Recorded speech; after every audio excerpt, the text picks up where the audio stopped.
when it comes to recruiting, yeah, I get everything you said. It all makes sense. It's all the truth. So to me, what's different about recruiting is, yeah, social media and all the attention and all the sites and people talk about it and we produce videos about it and people are just fixated on it. Where years and years ago, you're right. When I first started watching college football, we didn't even think about recruiting. The players just kind of showed up on the field and we didn't know where they came from. Obviously, I'm kidding, but nobody talked about it. It wasn't a big deal. No, it wasn't. But and the population had just started to shift south and shift west, so there were better players in the Midwest at that point. So that has something to do with it. But the process of recruiting was the same thing. It was you have to acquire talent. Yeah, you had a scholarship limit, and you wanted to fill that every year. And just like Jeffrey's question right now. With Kansas State getting a couple of Nebraska kids, that's a matter of the times right now we're in, with Nebraska only going to be taking 13 kids in this recruiting class, in this recruiting cycle, because you have a backlog of guys with COVID and everything. And you know what? There's kids that those kids want to play. They dreamed about playing for Nebraska, but there's just not a Nebraska offer coming down the pipe for them. So, you take your next best option right now. And K-State has always done a good job of recruiting the state of Nebraska. And, in these days and times too, when you're talking about kids coming out of like the Omaha metro area, where you have, probably the top 4 players in the state, they're not committed to Nebraska. They're committed elsewhere. You got one going to Missouri. You got one going to Oklahoma. You got one going to K-State. These guys didn't grow up Nebraska fans when they were little kids. Some of them might not even, they might have been transplants that came in later, but, in their day and time, Nebraska's not been a good team, not been a dominant team. So it changes the aspect a little bit of that typical recruit coming out of the state. Now, I mean, if you shift more towards Lincoln or out west, a little bit farther from the Omaha metro area, still most of those kids are, if you're coming from a smaller town and stuff, everything you see every day is Nebraska, is Huskers. Everybody wears a Husker shirt. Every shop in the town has a Husker flag or a sticker on the window or whatever. So it's a little bit different there. But yeah, just to my point is that recruiting has changed so much, and just the in-state recruiting as well. But you just don't get too worried about, Kansas State plucking a couple of guys. If Nebraska had offered those guys, they would have been here. But this is just one of those years where, in-state offers are going to be few and far between at this point. If you're a top 5 recruiting school, we know who they are. And you sign 20 to 25 players like everybody else. I'm trying to estimate what the context and the distribution of the stars are. I got to think with 20 to 25 signees for an LSU, Ohio State, etc. We know who the teams are, that they get 3 or 4 5-stars. Yeah. And they probably get like 12 or 15 4-stars. Yeah. 10 to 15 4-stars. And then maybe 4 or 5 or 3-stars. Right. And then, if you go down, it's not that big of a difference. If you're talking about your top 5 like that, if you go down the ladder to like 15 to 18, then you're only looking at maybe 0 5-stars to maybe 1 5-star to 5 or 6 or 8 4-stars, and the rest of your class is 3-stars. So the gap really it's not as big as you think it is.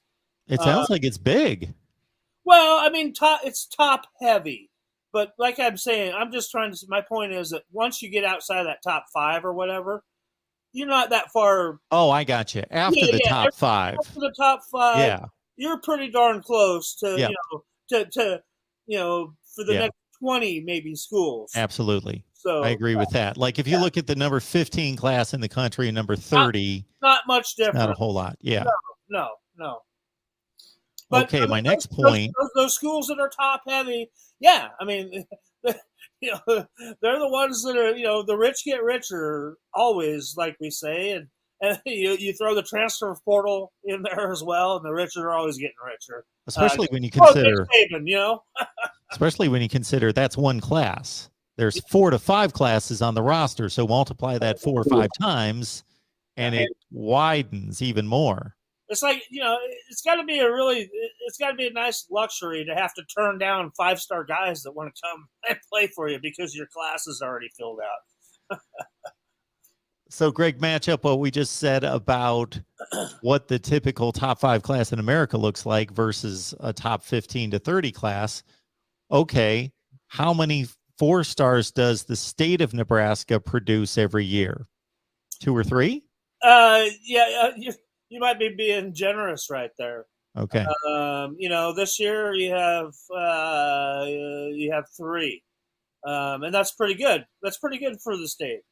So yeah, I mean, you're not going to have more than 3 or 4 every year here out of the state of Nebraska. Everybody else is pretty much 3 stars, and some 2 stars that might end up being diamonds in the rough. But yeah, you don't get very many. I mean, Nebraska's got their top commit out of the states, Jake Applegate from Lincoln Southeast here, and he's a 3-star.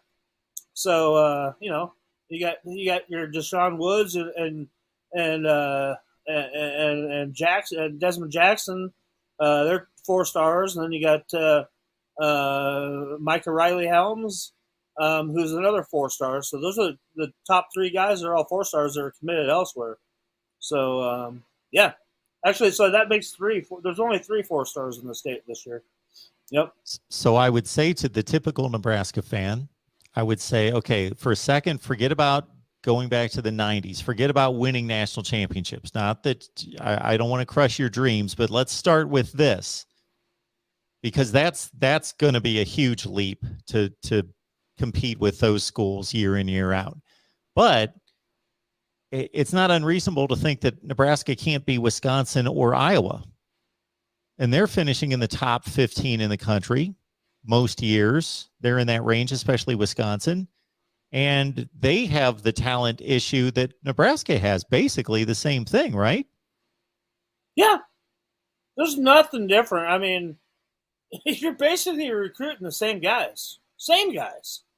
It's just how you've developed it, and you know what I mean. Iowa and Wisconsin have been doing the same thing for a long time, and you're forgetting that Scott Frost is only in his 4th year here. With the philosophy that he came in here trying to turn this team into a high flying, high scoring team, that's not the case. That's not how you win ball games in the Big Ten. And so now you're just finally starting to build your team to win games in the Big Ten.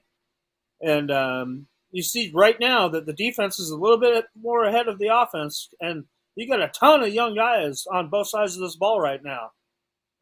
So as soon as these guys learn to play together, it's going to be a lot different than what we've been seeing here since Scott Frost took over this program. Because I mentioned it last week, and I saw a lot of people quote that on Twitter and everything, that this is the best built football team that I've ever seen to compete in the Big Ten Conference that I've ever seen since we've joined the Big Ten Conference. And, like I just said, the defense is a little bit ahead of the offense right now. And, Eric Schneider has these guys playing at a top-notch level. And, watch out any offense that's going to have to play Nebraska the rest of the year. So from a strength and conditioning standpoint, this team is better than the team that was the first team to play in the Big Ten that went to the championship game. Well, I said under Scott Frost. Okay. I got you. I got you. Yeah. Okay. I'll go back to Mike Riley as well. I mean, I'll throw his teams in there as well. You're going back to that first year in the Big Ten that, that was actually a pretty darn good football team that, had been built. There was a lot of there was holdovers there from Bill Callahan era and stuff, and so Bo Pelini had some pretty good, talented guys on that team. So, and they were still an imposing team back then. So, I'm just saying right now in the Big Ten era, under Coach Frost, right now this is what we've seen. And Coach Riley, this is one of the best ever, and it's only going to get better and better.